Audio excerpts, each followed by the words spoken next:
Hello दोस्तों, मेरा नाम है विकास धायल और इस वीडियो में मैं आपको बताने वाला हूँ कि आप अपने टाइम टेबल को सबसे बेहतर कैसे बनाएं ताकि आप यूपीएससी को क्लियर कर पाएँ। तो ये जो टाइम टेबल है ये बेस्ड होना चाहिए 3 सेशन रूल के ऊपर। तो 3 सेशन रूल क्या है? ये 3 सेशन रूल मैंने बनाया है इंस्पिरेशन लेके टेस्ट मैच क्रिकेट से। हमारा देश ऐसा देश है जो टेस्ट मैच क्रिकेट को बहुत पसंद करता है, क्रिकेट को बहुत पसंद करता है। कुछ लोग ऐसे होंगे जिन्होंने टेस्ट मैच के बारे में जिनको जानकारी नहीं होगी, उनको मैं बताना चाहता हूँ कि टेस्ट मैच जो है वो 5 दिनों के लिए खेला जाता है और प्रत्येक दिन 3 हिस्सों में विभाजित किया जाता है। 3 हिस्सों में प्रत्येक दिन को खेला जाता है। जो टीम ज़्यादा हिस्से खेल के जीतती है, सपोज़ कीजिए कि इंडिया और ऑस्ट्रेलिया के बीच में मैच है। अगर 5 दिनों में जैसे 15 सेशन है तो जो टीम 10 सेशन जीत गई वो टीम अमूमन देखा जाता है कि मैच जीत जाती है। इसी तरह की अप्रोच आपको अपने डेली रूटीन में रखनी है। सपोज़ कीजिए आप सुबह उठते हैं 6 बजे और 7 बजे तक आप पढ़ने के लिए तैयार हो जाते हैं।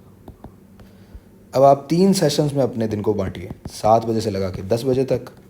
10 बजे से लगा 10 से 1 के बीच में, 11 के बीच में आपका ब्रेक हो जाएगा।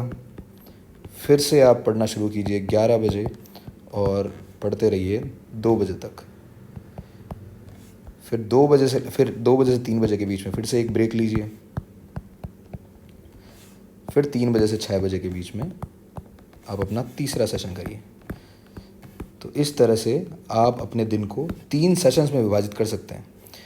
पहले सेशन में आपको क्या करना है? पहला सेशन, क्योंकि आप सुबह सुबह तरोताज़ा होते हैं तो आप ज़्यादा फोकस करके पढ़ सकते हैं। तो इस टाइम पर अखबार या करंट अफेयर्स ना पढ़कर आप ऐसी चीज़ पढ़िए जिसका एग्ज़ाम में ज़्यादा स्कोप होता है। तो जनरली जो वैकल्पिक विषय है, हिस्ट्री, पॉल साइंस, जो भी आपका हिंदी साहित्य, कोई सा भी आपका जो वैकल्पिक विषय है, ऑप्शनल सब्जेक्ट है, उस सब्जेक्ट को आप पढ़िए। इसके बाद में आप ब्रेक लीजिए। इस ब्रेक में आप डेली रूटीन की जो चीज़ें हैं वो कर सकते हैं। उसके बाद 11 से 2 बजे के बीच में आप दोबारा बैठिए पढ़ने के लिए और इस टाइम पर आप फोकस करें जीएस पार्ट कवर करने का मेंस के दृष्टिकोण से। इसके बाद आप एक ब्रेक ले सकते हैं और उसके बाद में आप इसमें लंच कर सकते हैं। उसके बाद में 3 से 6 के बीच में तीसरा सेशन होना चाहिए जिसमें आप फोकस करते हो प्रीलिम्स के ऊपर और साथ ही आप करंट अफेयर्स भी पढ़ते हो जिसमें न्यूज़पेपर्स भी शामिल हैं। तो इस तरह से अगर आप अपने दिन को 3 भागों में विभाजित करें तो यूपीएससी, जो कि लगभग 1 साल दूर है, 2024 में अगले अटैम्प्ट का रिजल्ट आएगा। तो आप ऐसे तो सोच नहीं सकते कि 2024 में मैं क्लियर कर लूँगा क्योंकि मैं बहुत टैलेंटेड हूँ, मेरे तो बहुत ज़्यादा नंबर आते रहे हैं हमेशा से, मैं तो स्कूल में बहुत अच्छा था। क्योंकि मेरी बात को आप समझिए कि जो हार्ड वर्किंग इंसान होता है वो टैलेंटेड इंसान को हर बार हरा देता है इस यूपीएससी के खेल में। तो आप 3 सेशन रूल को फॉलो कीजिए और 6 बजे के बाद जब आपका सेशन ख़त्म हो जाए उसके बाद अपने दिन को ख़त्म कीजिए, स्टम्प्स और कॉल ऑफ द डे। और उसके बाद में आप देखिए कि आपने दिन में जो टारगेट्स बनाए थे उनको कितना पूरा किया है। अगर आपने 70% तक वो टारगेट्स पूरे कर दिए हैं जो आपने बनाए थे पिछले, और तो बेसिकली आपने वो सेशन जीत लिया है। अगर आप दिन में तीनों सेशन जीत जाते हैं और ये काम आप कंटिन्यू अगले प्रीलिम्स और मेंस तक करते रहते हैं तो आप यूपीएससी पास कर जाएंगे, मैं आपको ये श्योरिटी दे सकता हूँ। अगर आप तीनों सेशंस में से 2 सेशंस जीतते हैं, मतलब 70% से ज़्यादा आपकी प्रोडक्टिविटी ठीक रहती है, तो ऐसा हो सकता है कि ऐसे चांसेस हैं कि आप फेल हो जाएं।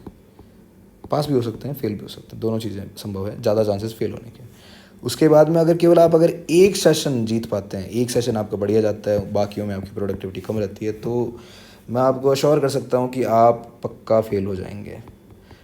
तो ऐसा सोचने की जगह कि यूपीएससी 1 साल बाद है, आप ऐसा सोचिए कि मैं यूपीएससी आज ही है, आज ही का दिन जो है वो यूपीएससी एग्ज़ाम का दिन है और आज के 3 सेशंस हैं, उनके रिज़ल्ट पे डिपेंड करेगा कि मैं यूपीएससी क्लियर करूँगा या नहीं।